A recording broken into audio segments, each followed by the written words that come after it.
معاشرہ ڈپریشن کا شکار کیوں ہوتا ہے؟ ایک واقعہ بتاتے ہیں آپ کو۔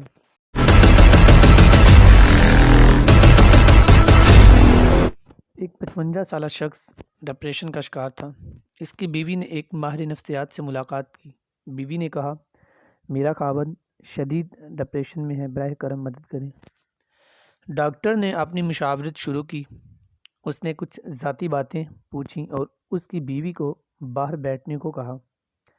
صاحب بولے، میں بہت پریشان ہوں۔ دراصل میں پریشانیوں سے مغلوب ہوں۔ ملازمت کا دباؤ، بچوں کی تعلیم اور ملازمت کا تناؤ، ہوم لون، کار لون، مجھے کچھ پسند نہیں۔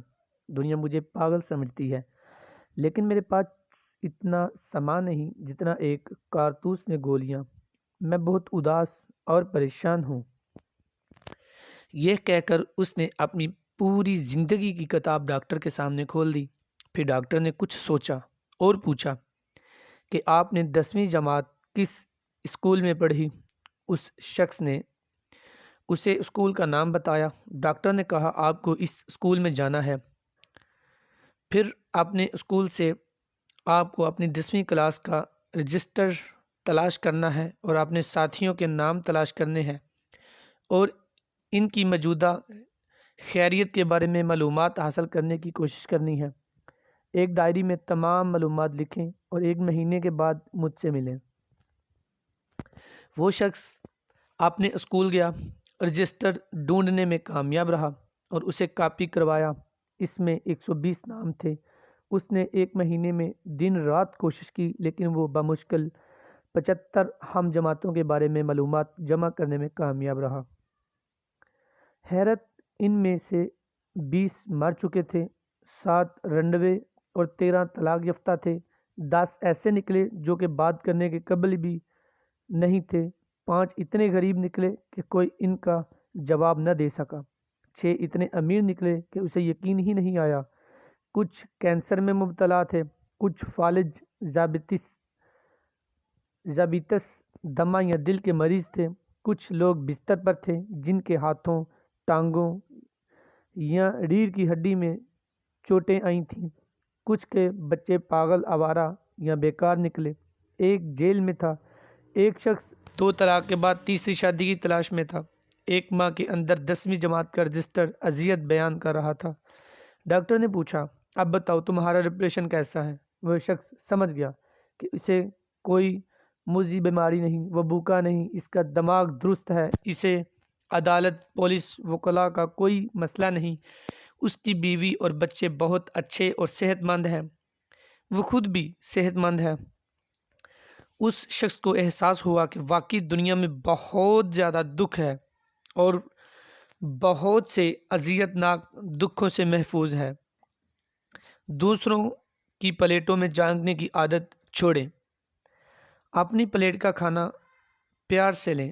دوسروں کے ساتھ اپنا موازنہ نہ کریں، اور پھر بھی اگر آپ کو لگتا ہے کہ آپ ڈپریشن میں ہیں تو آپ کو بھی اپنے اسکول جانا چاہیے، 10ویں جماعت کا رجسٹر لائیں اور اپنی زندگی کے بارے میں معلومات حاصل کریں۔ یہی بات ہے کہ جو بندہ پیدل چلتا ہے وہ سمجھتا ہے کہ میرے پاس سائیکل ہوتا، جس کے پاس سائیکل ہے وہ سمجھتا ہے کہ میرے پاس موٹر سائیکل ہوتا، اور جس کے پاس وہ ہے وہ کہتا ہے کہ میرے پاس کار ہوتی۔ اسی طرح انسان کے دل میں حسرتیں ہیں، اور وہ حسرتیں جب پوری نہیں ہوتی تو وہ انسان ڈپریشن کا شکار ہوتا ہے۔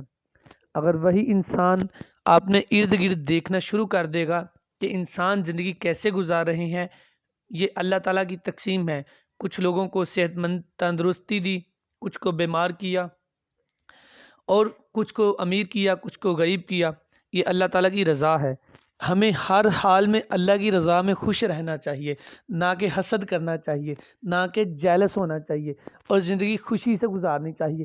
اور کچھ لوگ تو ایسے ہیں جو کسی کو خوش دیکھنا بھی پسند نہیں کرتے، جیسے کہ آپ۔ تو اسی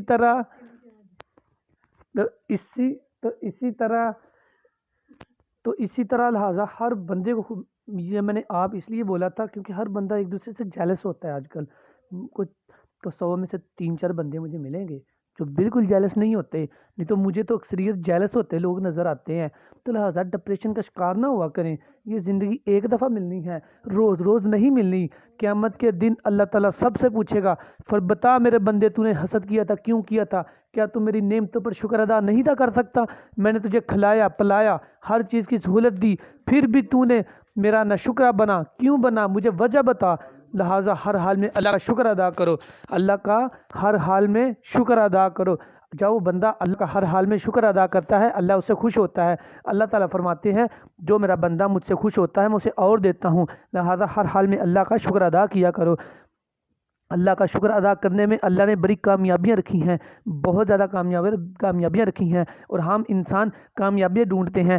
اللہ تعالیٰ نے فرمایا اپنا اذان بیان ہوتی ہے کہ حی علی الفلاح، او کامیابی کی، او فلاح کی طرف، او کامیابی کی طرف۔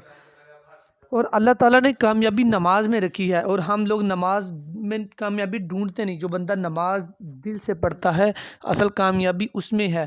تو لہٰذا کامیابی حاصل کرنی ہے تو نماز کو اپنے اوپر فرض کر لو۔